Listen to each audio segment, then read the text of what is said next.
बात कर रही हूँ इस आनंदमयी लीला की, जहाँ पर सारे ग्वाल बाल एक एक बिलान जितना लंबा लंबा घूंघट निकाल करके गोपियाँ बन गए।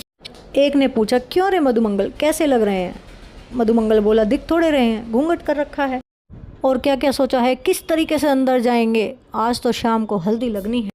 चलो भैया, सब चलो दौड़ दौड़ के। लाल को आज चढ़ेगी, बनेंगे दुल्हे नंद कुमार। हल्दी लाल को आज सब के सब ग्वाल बाल जितने भी हैं सब सखी बन करके जा रहे हैं। सांवरे की अंतरंग लीला है। घूंघट करके बार बार इधर उधर घूमते, फिर भय होता तो चक्कर खा के गिर पड़ते। अब पहुंच गए नंद भवन के द्वार पर। गोपी, एरी किसके यहाँ से आए हो तुम सब, किसकी हो? मधुमंगल, श्रीदामा एक दूसरे की तरफ को मुंह बना के, अरे हम तो लाला को हल्दी चढ़ाने के लिए आए हैं। हल्दी चढ़ाने के लिए आए हो? इतना लंबा लंबा घूंघट करके? इतने लंबे लंबे घूंघट तो हमने कभी अपने सास ससुर के आगे नहीं की। बोले, ना ना, अभी नई प्रथा चली है। हम सबका नया नया ब्याह हुआ, अभी एक ही दिन हुए हो। और जिस दिन हमारी शादी हुई उसी दिन हमारी मैया ने हमें सिखा पढ़ा के भेजो कि तुम नंदगाम जा रही हो। नंदगाम में एक छोरा है जो नई नई दुल्हनों के सबके घूंघट उठा उठा के देखता है। तो घूंघट इतना लंबा कर लियो कि उठाना चाहे तो भी तुम्हारा मुख ना दिखे। इसीलिए मैया चार चार बिलान का लंबा घूंघट निकाल निकाल के आई हैं हम तो। लेकिन लाला को हल्दी तो चढ़ावेंगे। भेष धरे सब ग्वाला, गोपी भेष धरे सब ग्वाला। पहुँचे नंद भवन के द्वारा, पहुँचे नंद भवन के द्वारा। विवाह भयो है अब ही, नव विवाह भयो है अब ही। बहानों लगे बताए, हाँ नव विवाह भयो है अब ही। बहानों लगे बताए, हल्दी लाल को आज चढ़ेगी, बनेंगे दुल्हे नंद कुमार। नई नई बहुओं से सबसे पूछताछ की जा रही, तुम कौन से की हो, तुम कौन से? क्योंकि तो गांव छोटे छोटे ही हैं। बरसाने नंद गांव में आज भी सब एक दूसरे को जानते हैं। तो नाम लेते ही सब समझ जाएं कि मैं उसका हूँ। कोई जरा सही कह दे कि मैं उसका छोरा हूँ, अच्छा उनका नाम तो सुना हमने। तो इसी तरह से सब एक दूसरे को जानते हैं। तो तुम किस किस की सारी बहुएं हो? चलो एक एक करके अपनी अपनी सास के नाम बताओ। अब मनसुखा, तनसुखा, धनसुखा जितने भी हैं सब अपनी मैयाओं के नाम ही बोलने लगे। कहने लगे, हम उनकी ही हैं। सबकी सबको आश्चर्य, अरे ये मनसुखा से किसने ब्याह कर लियो? ना शक्ल ना सूरत, इससे किसने ब्याह कर लियो? मधुमंगल बहुत होशियार, कहने लगे, हमारे पति के बारे में कह रहे तो फिर हमें लड़ना चाहिए कि हमारे पति की बुराई कैसे कर रही। गोपियाँ सब आपस में बात कर रही कि इनसे किसने ब्याह कर लियो और इनको ब्याह भयो कब? तभी उनमें से एक बोली, अरे ब्याह भी तो तनसुखा मनसुखा का हुआ है, 2 रोटियों में ब्याह कर आए होंगे, ज़्यादा किसी को बुलाया ही नहीं होगा, कहीं कोई खा ना जाए बारात में। इतनी देर में यशोदा मैया आती हैं, कहती हैं, कहाँ हो सबकी सब, यहाँ मेरा छोरा बैठा है। सबकी सब एकदम यशोदा मैया से, मैया आके जरा देखो यहाँ पर नई नई बहुएं आई हैं। अब जैसे ही यशोदा मैया बाहर निकल करके आई, अब यशोदा मैया को तो सब पता चल गया। यशोदा मैया तो इन गोपियों को, इन ग्वालों को रोज देखती।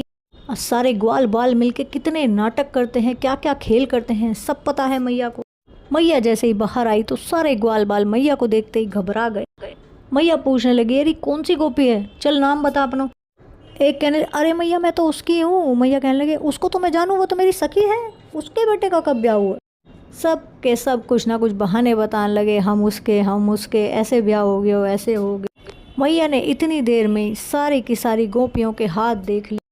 मैया कहने लगी, मधुमंगल तो अभी तक कुंवारा डोल रहा है, उसका ब्याह नहीं हुआ। मैया कहने लगी, 21 रिश्ते तो मैंने बताए मधुमंगल के लिए। मुंह देख देख के सबके सब वापस चले गए। बालकों की हरकतें और बोली देख देख के मैया समझ गई कि ये सब ग्वाल बाल हैं। मैया ने इशारा किया कि अरे अरे इन्हें रोको मत, इन्हें भीतर आ जान दो। नहीं नहीं नहीं नहीं, बहू आई हैं सारी, इनको भीतर आ जान दो, लाला की हल्दी करेंगे। हाँ हाँ मैया, हम यही तो समझा रही इन्हें कि लाला की हल्दी करने ही तो आए हैं। अब मैया ने सबकी मैयाओं को बुलवा लियो। कहने लगी, और ऐसे ही नहीं आवे, सोटो ले ले के आवे सबकी सब दो गोपियाँ इधर उधर दौड़ने लगी, एक दूसरे को इकट्ठा करने लगी और कहने लगी, देख लो तुम्हारे लाला क्या क्या कर रहे हैं। सब सखाओं की टोली मिल मिल के चोरी करें नंदगांव में और दान मांगें गलियां में रोक रोक के गोपियों को, ऐसी ऐसी शरारतें करें। लेकिन आज सब सखों ने क्या कर दिया, आज तो बिल्कुल नाक कटवा दी। बताओ जी, छोरी बन बन के डोल रही हो। जैसे जैसे सारे सखाओं की मैयाओं को ये बात पता चली, सबको एकदम से आ गया बहुत बढ़िया वाला क्रोध और सब की सब सोटा ले ले के आई। या जानी सब ही यशोदा मैया जानी सब। कैसे जान गई? बोले हाथ कठोर चीन्हे तब ही हाथ कठोर। गोपिन के कानन बोली इनकी मैया देव बुलाए। हाँ, गोपिन के कानन बोली इनकी मैया देव बुलाए। हल्दी लाल को आज चढ़ेगी कुटिंगे सबरे ग्वाल और बाल। अभी तक ग्वालों को पता नहीं है कि मैया को पता चल गया कि ये सब ग्वाल बाल हैं। तो अभी तक सोच रहे, मैया कह रही अंदर आ जाओ, रही सब बैठ जाओ, अंदर आके बैठ जाओ। सबको बिठा लिया मैया ने। पूछा रही तू कौन सी है? कहने लगी मैं मनसुखा की हूँ, मेरा नाम मनसुखी है। मैया कहने लगी अच्छा मनसुखी, बैठ जा मनसुखी। इतने में सबकी मैया बाहर आ गई और कहने लगी नंदरानी क्या भयो? कहने लगे कहाँ है हमारे छोरा सब के सब, देखें ज़रा। ग्वाल बालों ने आओ देखा ना ताओ, सबको पता चला जैसे ही कि ये तो मैया की आवाज़ आ गई, भैया मैया आ गई। फिर तो सब इधर उधर करके अफरा तफरी मच गई और भागे। फिर यशोदा मैया ने एक एक करके सारे ग्वाल बाल पकड़े और सबकी मैया ने खूब सोटा घुमाए सबके पर। सबकी मैया ने खूब कुटाई करी। सारे के सारे ग्वाल बाल एकदम से रोने लगे और मैया से कहने लगे मैया हमें कुछ नहीं चाहिए, बस एक चीज़ चाहिए कि लाला की ब्यावला की कोई भी रस्म कोई भी क्रिया हमारे बिना मत करो। आप हमें लाला से दूर मत करो। यहाँ लाला को हल्दी चढ़ेगी और वहाँ हमें प्राण चढ़ जाएंगे, तो हमें आप लाला के संग ही रखो कि मैया हम भूत प्रेत जैसी कोई हरकत नहीं करेंगे, आप बस हमें साथ रखो। फिर मैया ने सब ग्वाल बालों को ज़रा ज़रा सी हल्दी सबको लगाई। अगर आपको हमारे वीडियोस पसंद आते हैं, अगर आप इसी तरह से कृष्ण जी की और भी बाल लीलाओं का आनंद लेना चाहते हैं, तो वीडियो को लाइक करें, शेयर करें और चैनल को सब्सक्राइब कर लें। आवाज चढ़ेगी बनेंगे दुल्हे नंद कुमार। हल्दी लाल